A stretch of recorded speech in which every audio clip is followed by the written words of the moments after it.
السلام عليكم ورحمة الله. اليوم غادي نتكلموا على ديفيزور دو كورون.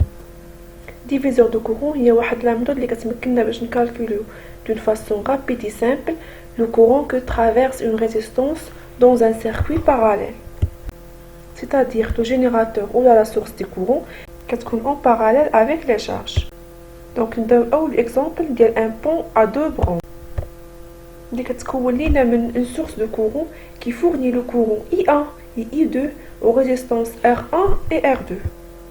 Donc, كيف ما كتلاحظوا في المونتاج, le générateur fournit le courant aux deux résistances parallèles. Donc, puisque le circuit est parallèle, alors on peut appliquer la règle du diviseur de courant.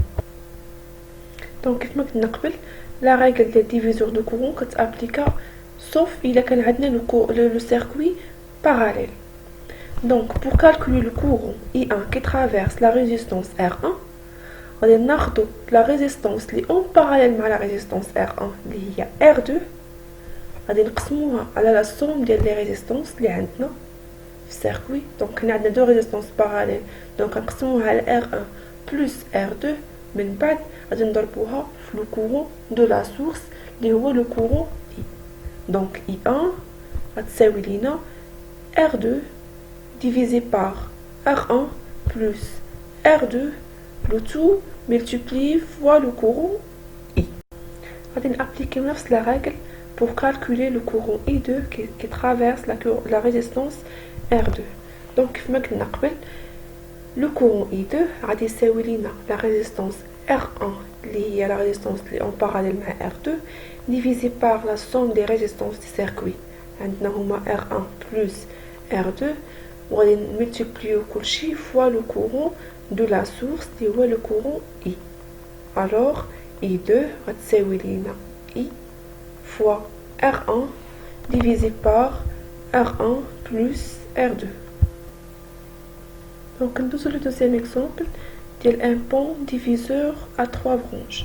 Qu'est-ce que vous voulez une source de courant I et trois résistances R1, R2 et R3.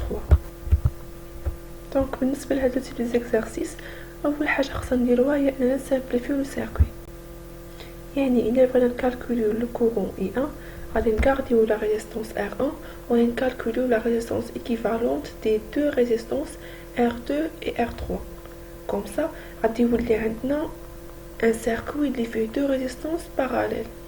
Donc, كيف ما كنعرفو la résistance parallèle ديال R2 R3 هي R2 fois R3 sur R2 plus R3.